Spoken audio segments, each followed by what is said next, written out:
Hello and welcome to Hammond for Hire. Today we're going to shoot out the SK Pro with a Hammond XK-5.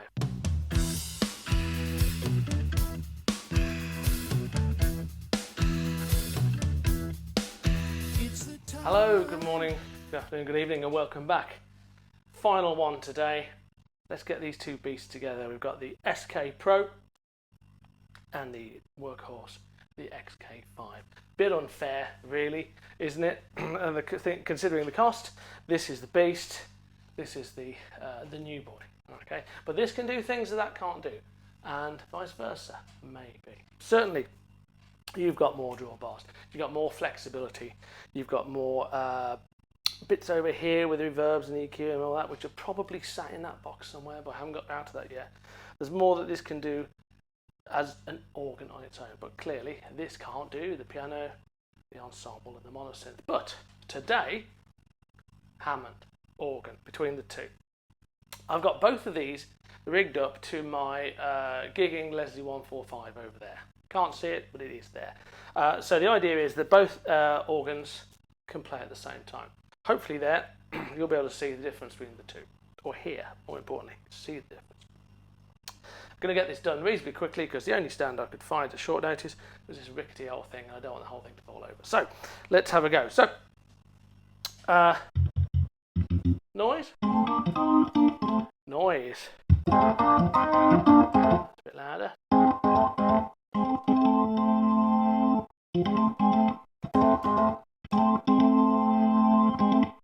There we go. Okay, so out of the box. Right, out of the box this comes in. This is 4 up, 16, 5 and a third, 8 and 4. There we go. There is no percussion on. The Leslie, as I say, is the one over there. I see there is a C3 vibrato, so let's do that as well. Right, so I'm tempted to start without the vibrato for a reason that's just become apparent. So let's play this fella.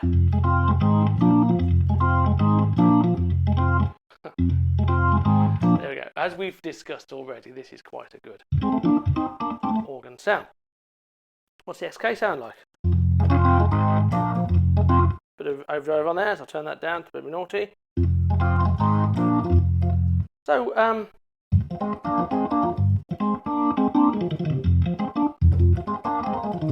very, very similar. A bit more key click on there. You can mess about with that on here as well.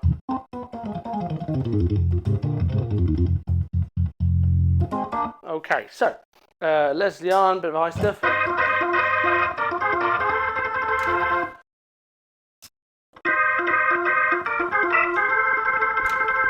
Don't really want to draw any conclusion necessarily here. I just want to show you the difference between the two. Important. We've mentioned before about the split. I haven't got the split set up now. I haven't got a left hand on a different thingy here, but down here I have. But on here it doesn't matter. So let me explain what I mean there. Let's do an F major with a low F.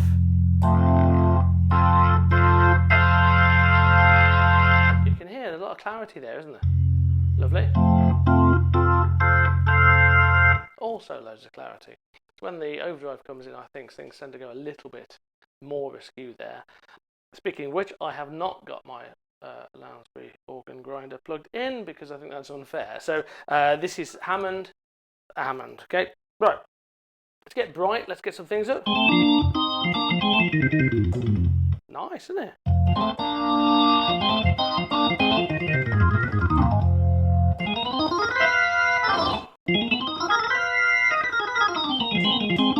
They're going for a particular sound here. There's the one down here, you got to make it yourself, which is fine. I've got a bit of EQ set up. EQ for I haven't tried to balance the EQ really. I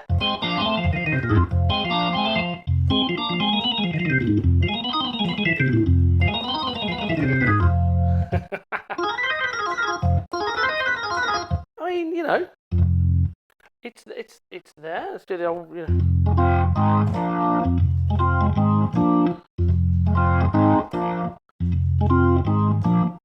That's fine. Sounds absolutely fine. Making it bright at the top. Get the Leslie on and give it the older.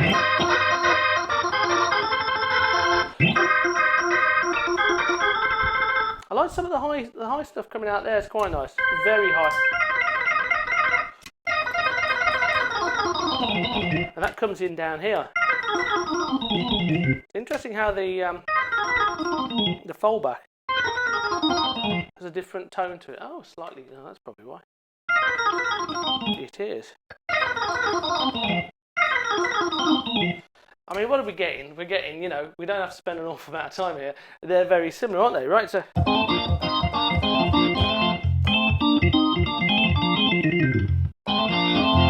That sound's got a bit of a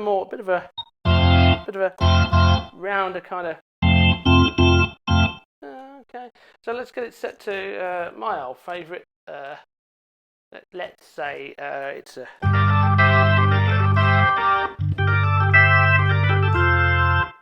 Bit thinner there, a little bit thinner maybe, don't you think?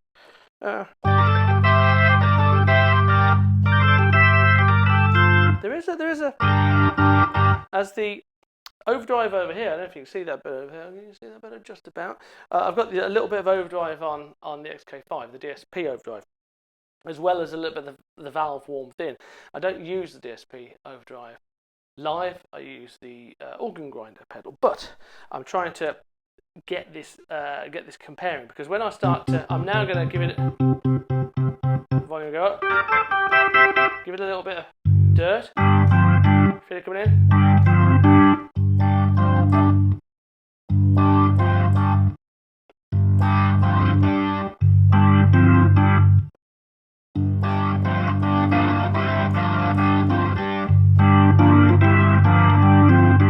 It's an interesting tone because it is. Let's go to 100. So the old conversation about how the bass kills it. You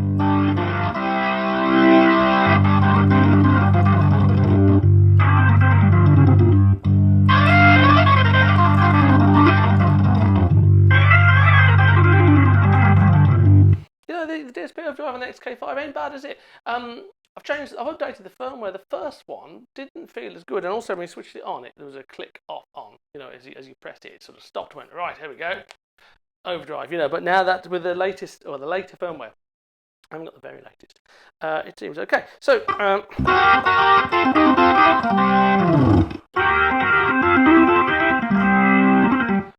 So that, you know, that is the same. That's the same setting. So.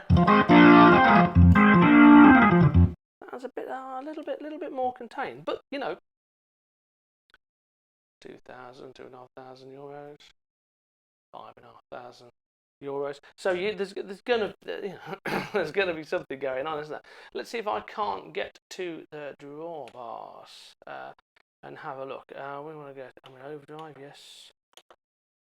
Tremolo, yes. I'm trying to find the type B3. Okay. Okay, so it's the same setting I'm on here.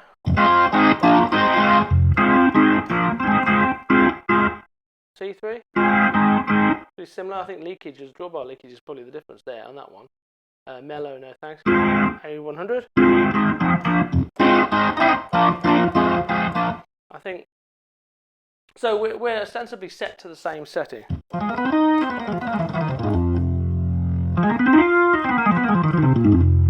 Definitely. There's a tone here. There's a certain tone here, isn't there? I can't figure out what it is.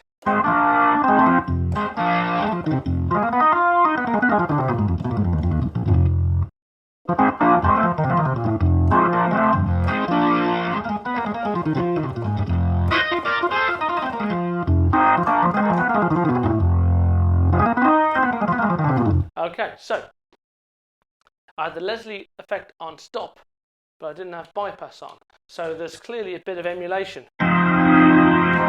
going on. There's a bit of cab emulation without the rotor. Okay, so maybe that's an interesting thing to understand that. So I've now got that off, and my Leslie's whistling. Thank you.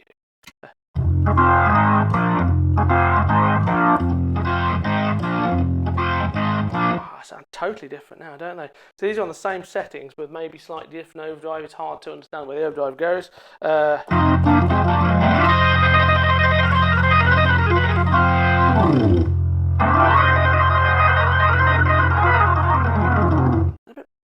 One once the overdrive comes in, we're starting to get a bit muffled now, aren't we?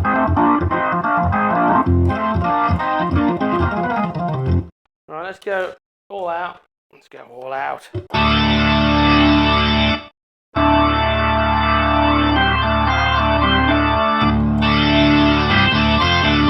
Let's drop, I can't help it, let's drop the top drawbar out.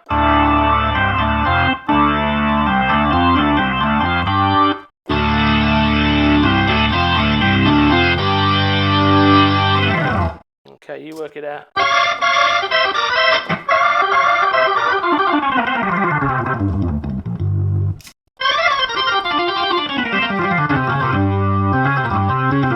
So you know, I don't think the I'm not sure the overdrive is its best feature, although it does a good job.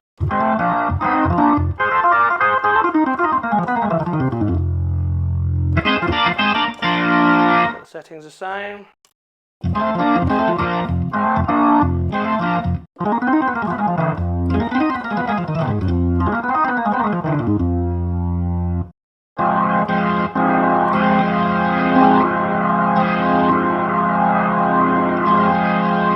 That's about the same level of grind. A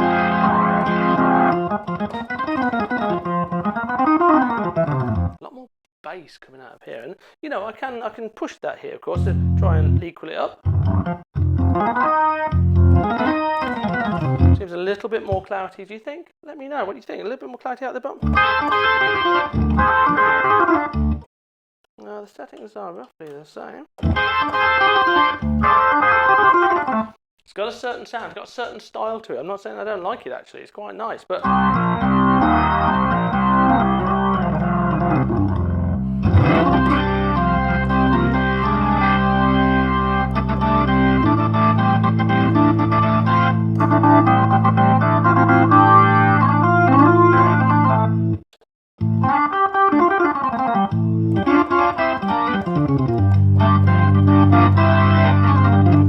so what else is there to show you? Well, I mean, let's get all the overdrive off, and let's not stop being silly. There's plenty of other styles that we have not yet explored. Right, there we go. Lovely, lovely.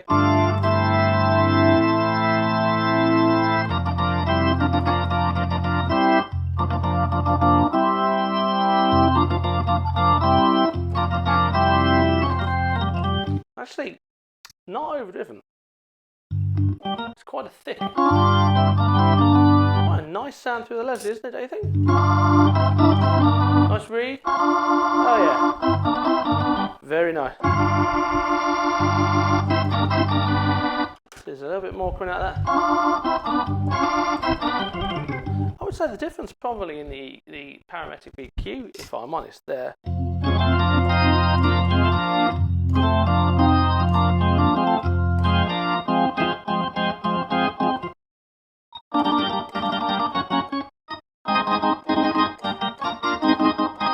You know, I mean, it's I'm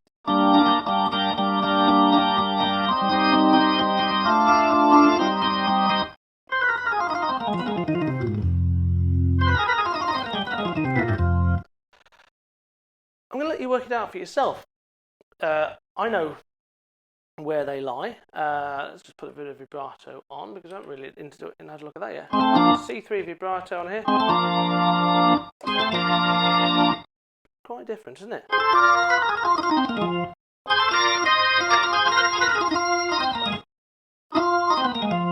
Big difference there. So I can hear the differences. I really do like this keyboard. I really do. I love the key bed. The organ's good. The bits from here on was just fantastic. We've explored that. We know they're fantastic.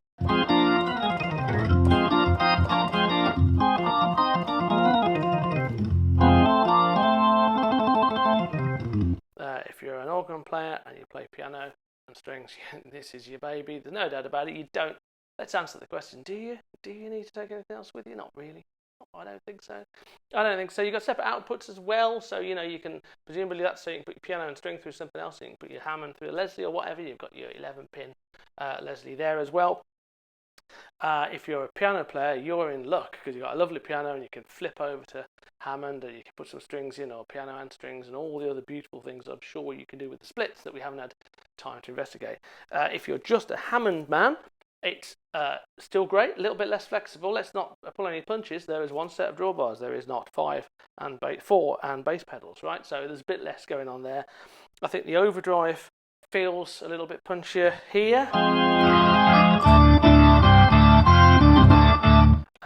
We've got valves in here as well. You haven't got valves in there. It's all about the market position and the money, This can do stuff, the XK can do stuff that the SK cannot. And the good thing too, or else you wouldn't sell any. The SK can do lots of things that the XK cannot as well, So I think they're very well pitched. If I'd have one. I'd certainly have one. I think for the style of work that I do, I need a dual manual, and that mashing transformer gives me a lot of clarity, which is harder to find. See our previous videos about that one as well. I'm happy with it. Tell me what you think. Like, subscribe, all those things. Press the bell, then you know when I'm going to do something else. But I think it's a cracking tool. I'll let you really come up with your own decisions on that.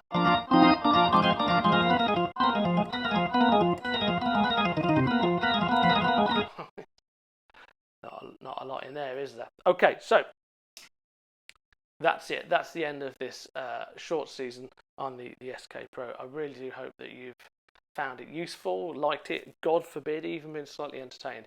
If you haven't, just let me know. Just let me know, because it's good for me to know what you think. Otherwise, I'm just looking at a camera, and who knows? Could be nobody on the other side, right? So do let me know. If there's anything else you need to know, if there's anything else that you want to know between my M102 here, my XK-5, a Leslie 145, 122, I've got a Hammond C3 over in the corner there, Pro Logic Wisnoff in the corner. We've even got some clones over there, Yamaha SK-20, cracking little device that's kept me going for a long time. Got that whizzing on over there. Anything you like that you want to know about, just let me know. Right, the website www.hammondforhire.com. Instagram, Nick Foley UK, and obviously the Hammond for Hire. You can get all that. You can find my YouTube channel as well. So I hope you found it useful. Will it make you buy one? I really want to know. Is it the only keyboard that you need on stage? Pretty close. Depends on who you are, I think. But let me know your thoughts. Thanks very much, and I'll see you soon.